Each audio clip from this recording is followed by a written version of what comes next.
Hello everyone, how are you all? I hope you all are fine and safe at your homes. I am Chanchal, your English teacher from SBM Mansa. Students, we have completed our first lesson, the best Christmas present in the world. And today we will start the reading of our poem, The Ant and the Cricket. इस lesson में इस poem में हमें एंट और cricket का conversation दिया गया है बेटा। वो दोनों आपस में बात कर रहे हैं, किस बारे में कर रहे हैं वो हमें इस पोएम से पता चलेगा। Before start reading the poem we will read the para. Fable is a story often with animals as characters. तो फेबल है जो वो एक स्टोरी टाइप होती है बेटे, स्टोरी होती है जिसमें एनिमल्स को करेक्टर लिया जाता है। दैट कन्वेज मॉरल, और वो कोई ना कोई हमें मॉरल देते हैं, मतलब कोई ना कोई शिक्षा ज़रूर देते हैं हमें। This poem about an ant and a cricket contains an idea far reaching significance. तो ये पोएम है जो वो एंट एंड क्रिकेट की है। इसमें हमारे करेक्टर्स हैं जो वो एंट है और क्रिकेट है। ये हमें क्या आइडिया दे रहे हैं कि दूरदर्शी जो लोग होते हैं, जो दूर की सोचने वाले लोग होते हैं, वो हमेशा कैसे उनकी ज़िंदगी है जो वो सही चलती है। Which is as true of a 4-legged cricket as of a 2-legged one. ये बात उतनी ही सच 4-legged क्रिकेट के लिए है जितनी 2-legged क्रिकेट के लिए। यहाँ पे 4-legged क्रिकेट कौन है बेटे? एनिमल दिया गया है जो क्रिकेट होता है। क्रिकेट क्या होता है बेटे?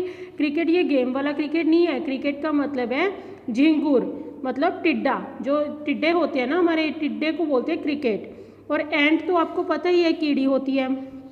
तो इसमें 4-legged क्रिकेट बोला गया है झिंगुर को, और 2-legged वन बोला गया है बेटे ह्यूमन बीइंग को, मैन को। ठीक है, तो उसने बताया हमें, राइटर पोएट ने, कि जो 4-legged क्रिकेट है जैसे उसको प्रॉब्लम फेस करनी पड़ी फ्यूचर का ना सोच के, वैसे ही जो ह्यूमन बीइंग है उनको भी प्रॉब्लम्स फेस करनी पड़ती हैं अगर वो अपने फ्यूचर के बारे में नहीं सोचते। Surely you have seen a cricket that has 2 legs। तो आपने पक्का ऐसे क्रिकेट देखे होंगे जिनकी 2 legs हैं, मतलब आपने इंसानों को तो देखा ही है। ऐसे इंसान जो लेज़ी होते हैं, जो अपने फ्यूचर के बारे में बिल्कुल नहीं सोचते, सिर्फ प्रेजेंट में जीते हैं। Let's start reading the poem. Silly young cricket accustomed to sing through the warm sunny months of gay summer and spring. तो एक सिली यंग क्रिकेट था। सिली मीन्स बेवकूफ़। एक बेवकूफ़ क्रिकेट था, झिंगुर था, जो कि हर वक्त गाता रहता था। accustomed टू सिंग मतलब हर टाइम गाता ही रहता था। Through the warm sunny months of gay summer and spring, जब गर्मी के दिन होते थे, सनी मंथ्स होते थे, और जब अच्छा सुहावना मौसम था, स्प्रिंग सीजन था, तो वो बैठा सारा दिन गाते रहता था। began to complain when he found that at home his cupboard was empty and winter was come। तो अब क्या हुआ? पहले तो वो गाता रहता था बैठे, लेकिन जैसे ही वो अपने घर आया और उसने देखा कि उसकी जो अलमीरा है, फिर उसने शिकायत करना शुरू किया जब उसने अपने घर में अपनी कपबोर्ड खोल के देखी, अपनी अलमीरा खोल के देखी जो कि खाली थी, और विंटर आने वाली थी, तो उसकी अलमीरा में कुछ नहीं था कुछ खाने को।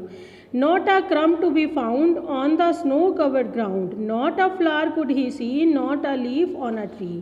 ना तो उसके घर में अब खाने के लिए एक दाना था, ना ही कहीं भी उसे कुछ खाने को नहीं मिला, और जो सारी ज़मीन थी, ग्राउंड था, वो बर्फ़ से ढका हुआ था क्योंकि विंटर आ गई थी, और किसी भी डाल पे फूल नहीं खिला था, किसी भी पेड़ पे कोई पत्ता नहीं था। Oh what will become says the cricket of me. तो अब वो टेंशन में आ जाता है और वो कहता है कि ओह अब मैं क्या करूँगा, मेरे पास तो कुछ भी खाने के लिए नहीं है। At last by starvation and famine made bold, all dripping with wet and all trembling with cold. तो अब क्या हुआ है? एट लास्ट बाय स्टारवेशन, तो जब वो भूखा मरने लगा, and famine made bold. Famine होता है बेटे भोजन की कमी हो जाना। जब उसको भोजन की कमी हो जाती है और वो भूखा मरने लगता है, तो फिर वो क्या करता है, फिर उस चीज़ से वो बहादुर हो जाता है। और ऑल ड्रिपिंग विद वेट, फिर वो पूरा पानी से गीला हो जाता है। पानी कहाँ से आता है, जो उसके ऊपर ओस गिर रही है उससे वो गीला हो जाता है, और फिर वो सर्दी के मारे कांप भी रहा है। ट्रेम्बलिंग मीन्स होता है कांपना, सर्दी के मारे वो कांप रहा है। Away he set of a misery and, तो फिर वो कहाँ जाता है, फिर वो एक कंजूस एंट के पास जाता है। मिजरी मतलब मिजरली मीन्स कंजूस, जो अपने रूल्स में अपने प्रिंसिपल्स पे चलते हैं, तो वो एक एंट के पास जाता है। To see if to keep him alive he would grant him shelter from rain and a mouth full of green, he wished only to borrow he would repay it tomorrow.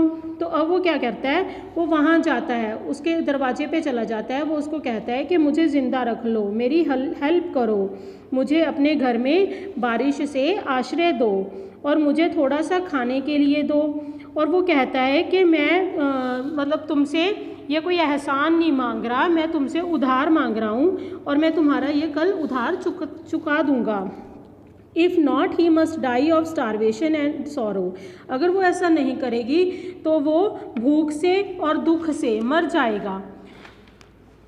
Says the ant to the cricket, I am your servant and friend but we ants never borrow we ants never lend. तो अब एंट क्या जवाब देती है उसको, वो कहती है कि वो क्रिकेट को कहती है कि हम तुम्हारे सर्वेंट हैं, तुम्हारे फ्रेंड हैं, लेकिन हमारे एंट्स के जो हैं कुछ असूल हैं, हम ना तो उधार देते हैं और ना ही उधार लेते हैं। But tell me dear cricket, did you lay nothing by when the weather was warm, quit the cricket not I. तो फिर वो पूछती है कि लेकिन मुझे एक बात बताओ, जब मौसम इतना सुहावना था, इतना अच्छा मौसम था, गर्मी के दिन थे, क्या तब तुमने कुछ नहीं किया, तुमने अपने लिए कोई खाना नहीं स्टोर किया। तो क्विथ द क्रिकेट नॉट आई, क्विथ का मतलब होता है कहना, आंसर देना। तो क्रिकेट कहता है नहीं, मैंने नहीं किया। My heart was so light that I sang day and night, मेरा दिल इतना खुश था कि मैं दिन रात बस गाते ही रहा। For all nature looked gay you sang sir you say. अच्छा, तो अब एंट कहती है कि जब इतना अच्छा मौसम था तो आप उस मौसम को इंजॉय कर रहे थे, गे मीन्स मतलब हैप्पी, तो तब आप बहुत खुश थे, जब नेचर सारी खुश थी तो आप भी खुश थे और आप गाते रहे, आप ऐसा कह रहे हैं। Go then says the ant and dance the winter with away, तो अब जाइए, अब जाके अब डांस करो और सर्दी को भगा दो। Thus ending he hastily lifted the wicket and out of the door turned the poor little cricket। तो अब क्या है, एंड में क्या होता है, तो जो बेचारा टिड्डा होता है वो उदास हो जाता है और वहाँ जब एंट उसकी हेल्प नहीं करती तो वहाँ से वो निकल लेता है उसके घर से अपना विकेट उठा के, उसके हाथ में एक विकेट है वो उठा के वो निकल लेता है, मतलब वो वहाँ से चला जाता है। And out of the door turn the poor little cricket, और फिर वो डोर से उसके दरवाजे से पीछे मुड़ जाता है। Folks call this a fable I will warrant it true. तो कहानियों में तो ऐसा बताया गया है कि ये कहानी है, जो वो लोग तो कहते हैं कि ये कहानी है, लेकिन मुझे ये सच लगता है। Some crickets have 4 legs and some have 2, क्योंकि कुछ जो क्रिकेट होते हैं वो 4 legged होते हैं, जैसे हमने इस पोएम में रीड किया, और कुछ जो क्रिकेट होते हैं वो 2 legs होते हैं, जैसे ह्यूमन बीइंग होते हैं। तो हम देखते हैं कि हमारी रूटीन की लाइफ में ये कुछ ऐसे लोग भी होते हैं जो फ्यूचर के बारे में नहीं सोचते, सिर्फ प्रेजेंट के में जीते हैं, जो है बस उसी को एंजॉय कर रहे हैं, उनको फ्यूचर की कोई परवाह नहीं है, तो उनको नहीं पता कि आगे चल के उनको किसी प्रॉब्लम को भी फेस करना पड़ सकता है। तो आई होप आपको सबको बहुत अच्छे से समझ आ गई होगी ये पोएम बेटा। अगर कोई प्रॉब्लम होगी तो आप क्लास में डिस्कस कर सकते हो। Thank you.